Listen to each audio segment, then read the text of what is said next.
Are you serious? Are you serious, guys? Well, finally, Derek Chauvin has been arrested. The Minnesota police officer that put his knee on the neck of George Floyd during an arrest for not 4, not 5, not 6, not 7, but 8 minutes till he died. Finally, this police officer has been arrested, but not before 3 nights of burning down Minneapolis and St. Paul, Minnesota. Guys, let me hang on a second, okay? Look, put a shout out for ratefamily.com. Look, in these crazy and unprecedented times, death in the family can be hard. But unfortunately, we all have to deal with it sooner or later. And all of us leave behind final expenses such as funeral costs, medical bills, and other debts. In fact, the average funeral alone is between $8,000 and $9,000.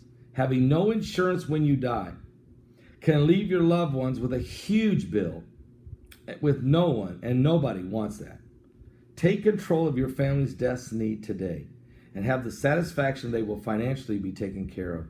Visit www.ratefamily.com and get a free quote.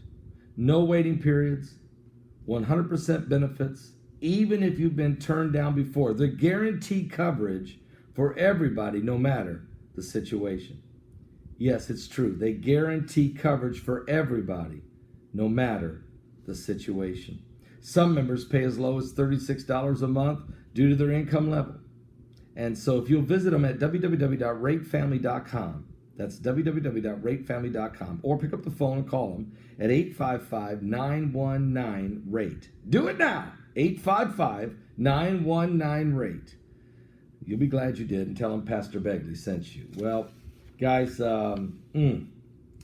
fired Minneapolis police officer Derek Chauvin has been arrested 4 days after George Floyd fatally arrest that sparked protests, rioting, outcries, burning down part of the city, and sparking revolting rallies and rioting across the nation.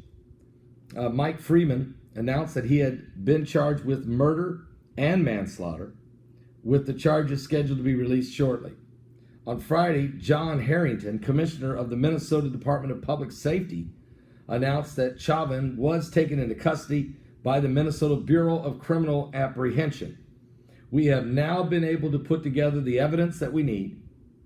Even as late as yesterday afternoon, we did not have all that we needed. I'll tell you guys, you can't wait around. You can't wait around to the places till they're burning the city down. Freeman said before saying that he was unable to speak the specific pieces of evidence and which one specifically was needed to file the charges. I think the videotape might be enough. This is by far the fastest that we've ever charged a police officer, he said. Well, that needs to change, especially when you have a video that's that blatant. Freeman says the other officers involved are under investigation. He anticipates charges, but I'm not going to get into that today. We're talking about Officer Chauvin. But I'm not going to get into that today. We're talking about former Officer Chauvin. Chauvin is the former police officer seen in the video around the world with his knee on Floyd's neck for at least 5 minutes. Folks, it was 8 minutes.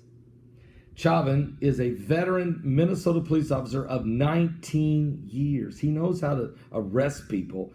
And once you get the guy down and you got him handcuffed, that's it. You don't need to keep your knee and all your weight on this guy's neck when he says he can't breathe for 8 minutes. Anyway, it was not immediately clear what the expected charges or that Chauvin could face are. Well, he said murder and manslaughter, but answers will likely be provided by the county attorney Mike Freeman, who is scheduled a press conference for later today. So we'll find out more, guys, as we get more information coming to us. But this is a very complex situation. Monday night at 8 p.m., Minneapolis police officers were called to an intersection in Chicago Avenue on East 38th Street on a report of someone trying to use a forged document at Cup Foods. And what it was is George Floyd allegedly was trying to buy something with a $20 bill that was a counterfeit bill. Now, whether Floyd even knew it was counterfeit or not, I don't know. But police initially said Floyd was resisting their arrest and had a medical incident. However, the video obtained by CBS News shows that Floyd was cooperating with officers, at least in the initial moments of the encounter. And a bystander's video shows Floyd pleading that he could not breathe as the white police officer, identified as Derek Chauvin, knelt on his neck and kept his knee there for 8 minutes. After Floyd stopped moving, became unresponsive, the officer finally got up. The officers involved were identified as also are Tao Tho, Thomas Lane, and J. Alexander Koog, both with the department for fewer than 3 years, and all 4 officers were fired same day. And the incident drew comparisons of Eric Gardner we saw in New York back in 2014 and other unfortunate videos that have shown excessive force. Okay, in this case, it ended up being deadly. So pray for Minnesota. I'm praying for everybody in Minneapolis and St. Paul. Let's calm down. I understand the anger and I understand the frustration. But and I also want to say my next thing is very simple. The media, the mass media now. I would ask and beg you guys to be responsible. And now let the justice system take care of it. Don't start the whole racial thing again. Don't try to create a race war. Don't blame this on Donald J. Trump, the 45th president of the United States, who's in the midst of a corona pandemic, a nation's economic meltdown, and everything else he's got to deal with. Let's let this, and please, let me plead with the people of Minnesota and Minneapolis and St. Paul, Minnesota, please don't burn down the city. Finally, I agree, finally, the man's arrested and charged. But, and then I'm going to ask the church to pray, because right now we got enough going on in this country. The last thing we need is this. Now this is we're in the Feast of Pentecost, and Saturday night, not tonight. I made a mistake when I was forgetting which day it was. So please forgive me. We're in the midst of the Feast of Pentecost, and so on Saturday night, tomorrow night, Saturday night at 6 p.m. Eastern, we will be doing a communion that we're going to take together online live. So I want you to be ready for that. Tomorrow night at 6 p.m. Eastern. We'll be doing communion, and may God bless each and every one of you. If you want to give your Pentecost offering, we're receiving those now. Please do that. If you would, you can go to my website at paulbegleyprophecy.com.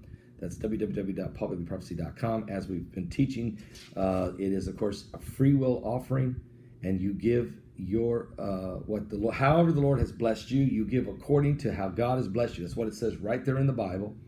Do that. Give that. If God's blessed you this year, you give accordingly. The more God's blessed, the more you give. And some people may want to give $50 for their Pentecost offering. Some people may want to give $100. Some people may want to give $500. There's some of you, God's blessed this year, you can give $1,000.